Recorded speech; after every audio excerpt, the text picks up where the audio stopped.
Hi friends. మన జీవితం కష్ట సమయంలో ఉన్నప్పుడు నమ్మకంతో నిలబడి విజయాన్ని సాధించడం ఎంత ముఖ్యమో ఓ పౌరాణిక కథ మనకు స్పష్టంగా చూపిస్తుంది. హిరణ్యకశిపుడు కథ మన జీవితానికి సంబంధించిన పాఠాలను చెప్పే అద్భుతమైన ఉదాహరణ. ఈరోజు ఈ కథ మీకోసం. మీ జీవితంలో ఎప్పుడైనా ఎవరైనా మీపై నమ్మకం కోల్పోయారా?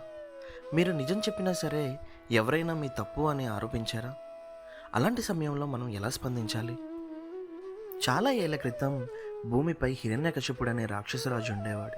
అతని అహంకారం ఆకాశాన్ని అంటేది. అతను దేవతల మీద గెలిచాడని, తనకి తానే దేవుడినని అనుకునేవాడు. తన కొడుకు ప్రహ్లాదుడు మాత్రం విష్ణు భక్తుడు. తన తండ్రి ఎంతగా ఆజ్ఞలు ఇచ్చినా ప్రహ్లాదుడు విష్ణు భక్తిని వదలలేదు. అతని మనస్సు విష్ణు మీదే నిలిచింది.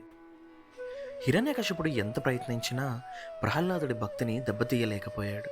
కోపంతో హిరణ్యకశిపుడు ప్రహ్లాదుడిని భయపెట్టే ప్రయత్నం చేశాడు. అతని సర్పాల గుహలో పెట్టాడు. కానీ ఆశ్చర్యంగా ఆ సర్పాలు ప్రహ్లాదుడిని ఏమీ చేయలేకపోయాయి. అతను భగవంతునిపై తన విశ్వాసంతో సురక్షితంగా బయటపడ్డాడు. తరువాత హిరణ్యకశిపుడు పెద్ద కొండ మీద నుంచి ప్రహ్లాదుడిని పడగొట్టించాడు. కానీ ప్రహ్లాదుడికి ఏమీ కాలేదు. ప్రతిసారి దేవుడు అతని భక్తిని పరీక్షించాడు.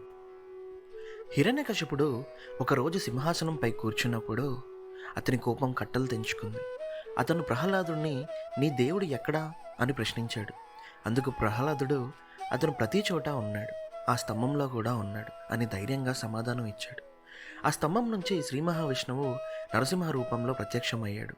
హిరణ్యకశిపుడిని అంతమొదించి ప్రహ్లాదుడిని రక్షించాడు. ఇప్పుడు మనం ఈ కథ నుంచి ఏం నేర్చుకోవచ్చు? మనం కూడా ప్రహ్లాదుడిలాగా జీవితంలో సవాళ్ళు ఎదుర్కొంటాం.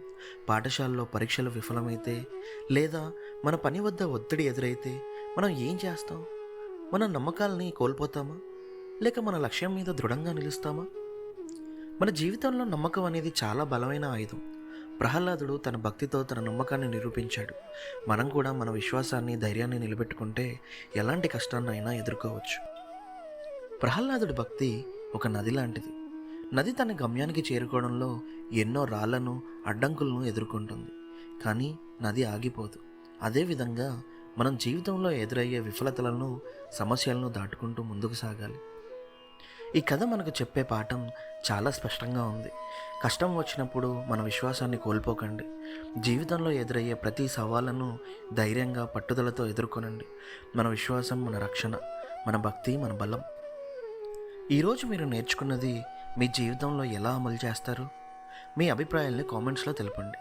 ఇలాంటివి మరిన్ని కథలు తెలుసుకోవాలంటే మా ఛానల్లో సబ్స్క్రైబ్ చేయండి. నచ్చితే షేర్ చేయండి.